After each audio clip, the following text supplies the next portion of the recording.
ഇന്ന് എനിക്കൊരു ബാങ്കിൻ്റെ എക്സാം ഉണ്ട്. അതിന് വേണ്ടി തൃശ്ശൂർക്ക് പോവുകയാണ്. അപ്പോൾ ചേട്ടനാണ് ഡ്രൈവ് ചെയ്യണത്. അപ്പോൾ രാവിലെ ഒരു 11 മണിയൊക്കെ ആകുമ്പോഴേ ഇറങ്ങിയത് വീട്ടിൽ നിന്ന്. 1 മണിക്കാണ് റിപ്പോർട്ടിംഗ് ടൈം പറഞ്ഞിരിക്കുന്നത്. അപ്പോൾ ചേട്ടൻ ഡ്രൈവ് ചെയ്യുന്നുണ്ടാവും. ഞങ്ങളിങ്ങനെ ഫോട്ടോസൊക്കെ എടുത്തിട്ട് ഞാൻ റോസ് ബേബി ഇങ്ങനെ ഇരിക്കുന്നുണ്ട്. അപ്പോൾ അതിൻ്റെ ഇടയിൽ നമ്മുടെ റോസ് ബേബി കൂളിംഗ് ഗ്ലാസ്സൊക്കെ വെച്ചിട്ട് വലിയ ആളിനെ പോലെ ഇരിക്കുന്നുണ്ട്. അപ്പോൾ ഞങ്ങൾ യാത്ര തുടർന്നുകൊണ്ടിരിക്കുകയാണ്. ബ്ലോക്കൊന്നും ഇല്ലാത്ത കാരണം 12:30 ആകുമ്പോഴേക്കും നമ്മളവിടെ എത്തി. പിന്നെ അവിടെ എത്തിയിട്ടുള്ള വീഡിയോസൊന്നും അങ്ങനെ എടുത്തിട്ടുണ്ടായിരുന്നില്ല. 1 മണിക്ക് ഞാൻ എക്സാമിന് കയറി. ചേട്ടനും മോളും താഴത്ത് കാറിലിരിക്കുകയാണ് ചെയ്തത്. മോൾ ഓക്കെ ആയിരിക്കും ഇത്ര നേരം എന്ന് എനിക്ക് ടെൻഷനൊക്കെ ഉണ്ടായിരുന്നു. പക്ഷേ 6:30 എക്സാം കഴിയാനായിട്ട് വളരെ ലേറ്റായിട്ടാണ് വന്നത്. പക്ഷേ മോൾ ഓക്കെ ആയിരുന്നു. മോളും ചേട്ടനും കൂടി അവിടെ ഇരുന്നായിരുന്നു.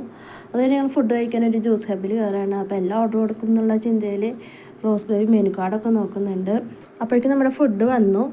അപ്പോൾ റോസ് ബേബി അത് കയ്യെത്തിച്ചെടുക്കാനുള്ള തന്ത്രപ്പാടിലാണ്. അമ്മയും മോളും പോയിട്ട് പേഴ്സിലെ പൈസ മൊത്തം കാലിയാക്കൊന്ന് ടെൻഷൻ അടിച്ച് തലയ്ക്കും കൈ കൊടുത്ത് ചേട്ടനിരിക്കുന്നുണ്ട്. അങ്ങനെ ഞങ്ങൾ അവിടെ കുറച്ച് സമയം സ്പെൻഡ് ചെയ്തു. അപ്പോൾ ഞങ്ങൾ അവിടെ നിന്ന് പോരുമ്പോൾ ദോശയും മസാല ദോശയൊക്കെ കഴിച്ചിട്ട് വന്നതാണ്. അപ്പോൾ ഞങ്ങൾ ഇവിടുത്തെ ഇപ്പോൾ ചെറിയ ജ്യൂസ് കഴിക്കാൻ കയറിയത് മാത്രം. അപ്പോൾ അതിൻ്റെ വീഡിയോ എടുത്തിട്ടുണ്ടായിരുന്നില്ല. അപ്പോൾ റോസ് ബേബി ഫ്രഞ്ച് ഫ്രൈസൊക്കെ കഴിച്ചിട്ട് എന്തൊക്കെയോ അങ്ങനെ പറഞ്ഞിട്ടിരിക്കുന്നുണ്ട്. ചേട്ടൻ അവളുടെ കൂടെ എന്തൊക്കെയോ പറഞ്ഞിങ്ങനെ ഇരിക്കുന്നുണ്ട്. അങ്ങനെ ഞങ്ങൾ ഫുഡൊക്കെ കഴിച്ചിങ്ങനെ ഇരുന്നു. മോളവിടെ മൊത്തത്തിൽ അങ്ങനെ കറങ്ങി നടക്കുന്നുണ്ട്.